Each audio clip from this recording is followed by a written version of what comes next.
Hi friends, Mindy here. Welcome back to my channel. Today I have a little Bible journaling process video for you. I'm going to be working in Psalm 86 verse 11 and I'm working here in my Journaling Psalter. So all of the pages on the right are basically blank and they're lightly lined, but you can work on there similarly to an interleaved Bible.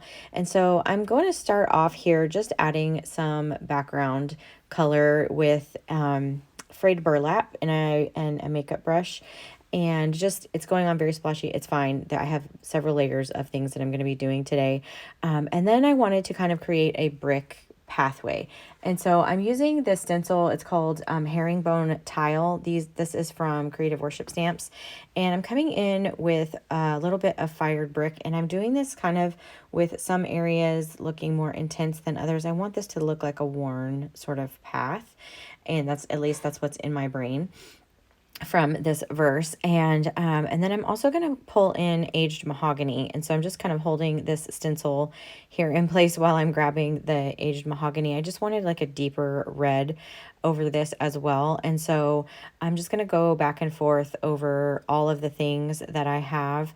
All the spaces here, I'll add a little bit of fired brick, I'll add a little bit of aged mahogany, and just kind of work my way up the page, just kind of staying toward the center and just realigning the stencil and then continuing to work on the way up. And so I do have a couple other ideas that I want to try. And so we're just going to experiment on this page. This is just going to be a really simple Bible journaling page. I was just really focused on this verse, and this stamp set that I'm going to use later on just went perfectly with this particular verse. And so again, you'll see me just going back and forth until I'm happy with it. And I know that it does look kind of splotchy, but that's okay, because I'm going to pull in now some this is Versamark ink, so this is just a clear sticky ink, and I'm going right through the stencil again, just randomly through here. So it's not going to cover a whole, completely, but I want that sort of, like I said, like aged distress kind of look. And I'm going to come in with some distressed glazes. I'm going to start off with fired brick, and I'm just kind of randomly dropping that using using a palette knife, just kind of shaking it over the top, and then actually accidentally dumped a little pile of it, but that's okay too. And then I'm also going to pull in another color, which is Rusty Hinge. And it's great because these colors, because they're translucent, they pull kind of from the color that's beneath them. And so even though I didn't have aged mahogany, I was able to use Rusty Hinge and kind of get still an aged, worn look to the way that like cobblestones or whatever would be. At least that's what was in my brain. So you can see me, I'm just kind of going through and just sprinkling this along, wherever, just randomly. It's hard to even actually see where that Versamark is, so I'm hoping that I'm getting all of the places. And then once I get to where I feel like I have it pretty well covered from where all of that Versamark is, I'm going to go ahead and tap off this excess onto that little white sheet that I have, and then I will heat set this. But before I do, you'll see kind of some of the like stark lines from that embossing powder pad. I thought I was using like the corner so it wouldn't get those, but you do kind of see it. So I'm just going to actually come in with my finger and sort of blur the lines and really make it just sort of blend out into the background, and blend where all of those, like that stark line is from the ink pad. And then I will heat set this. And sorry for that weird blur there, but I'm going to use my heat tool, just going to set all of that embossing powder. And then there's a couple areas where I still feel like it needed just a little bit more color.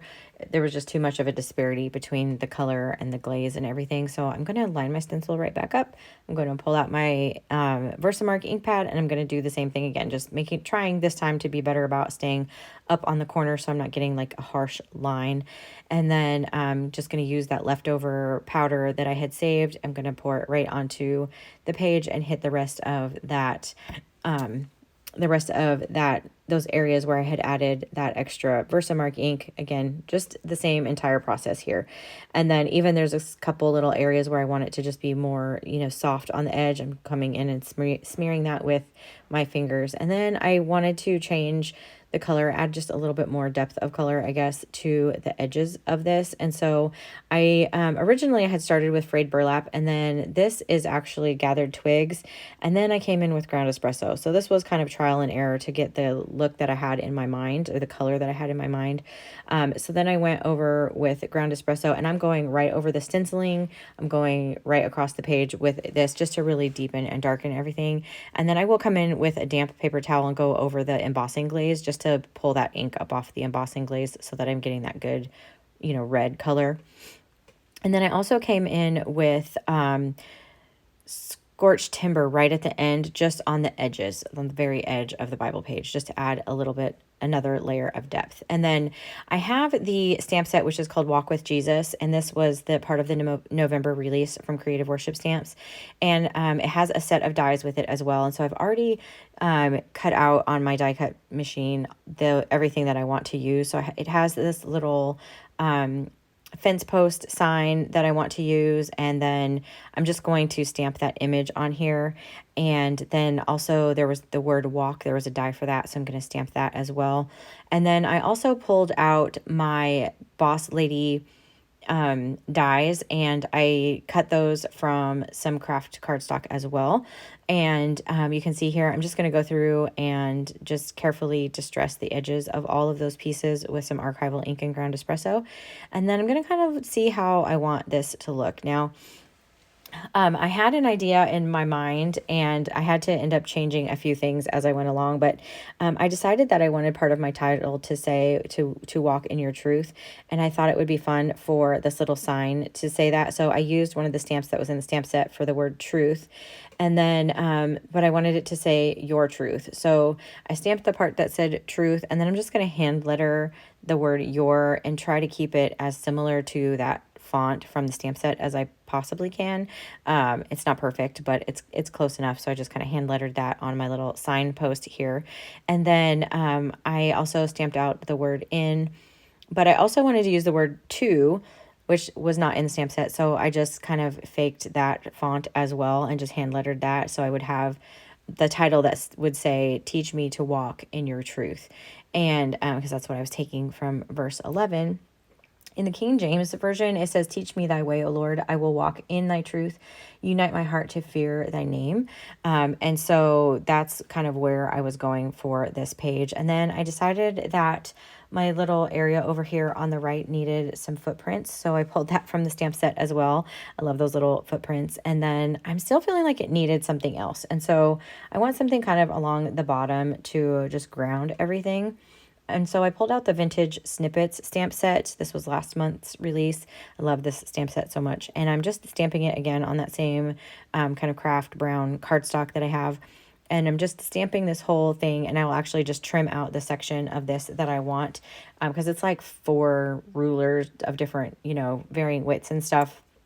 So I just trimmed down just a couple that I wanted to use, and I was trying to get a feel for how I want all of these things. And then you had this really cute set of sneakers in the set, in the Walk with Jesus set. And so I actually stamped that on white paper because I wanted like the really nice bright red on there. So I went ahead and just used those same colors. I did fired brick and a little bit of aged mahogany as well. And I'm just going to color this in with my watercolor brush. But in the end, this actually gave me some problem because I wanted like the bright white and red of sneakers. They kind of reminded me of some Vans that one of my kids used to have. And so anyway, it just like having the stark white of this one thing on my page without having anything else be white kind of created a mental block for me. So I had to actually just leave it after I got this all colored in. I had to just kind of let this sit. So it's a great thing about having the die set as well. It made that very easy, but I just felt like I needed something else. So I felt like I really needed a way to kind of tie everything together a little bit better. And so I started off by adding some white splatter to the background. I did all of this off camera, but I also added some white pen markings to this little ruler down here along the bottom. I just used my white Uniball Signo for that. I added some to the footprints as well, which is kind of hard to see on camera. And then I cut out another set of the die cut pieces from white cardstock. I did that for the letters. I did that for the little sign. I did that for the word walk.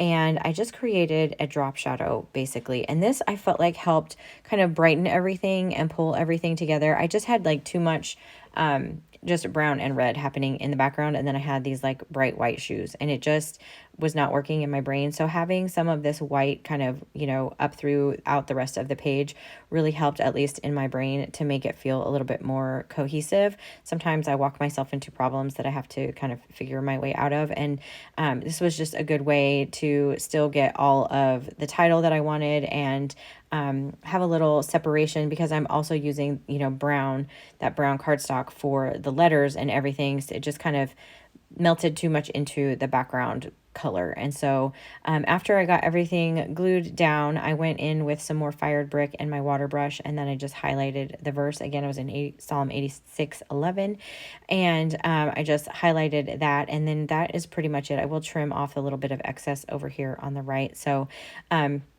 if you liked this video, I would really appreciate it if you gave it a thumbs up. Subscribe to my channel if you haven't already. Also, my affiliate link for creative worship stamps is going to be in the description, along with the links to my website and my Facebook group. I'd love to have you over there.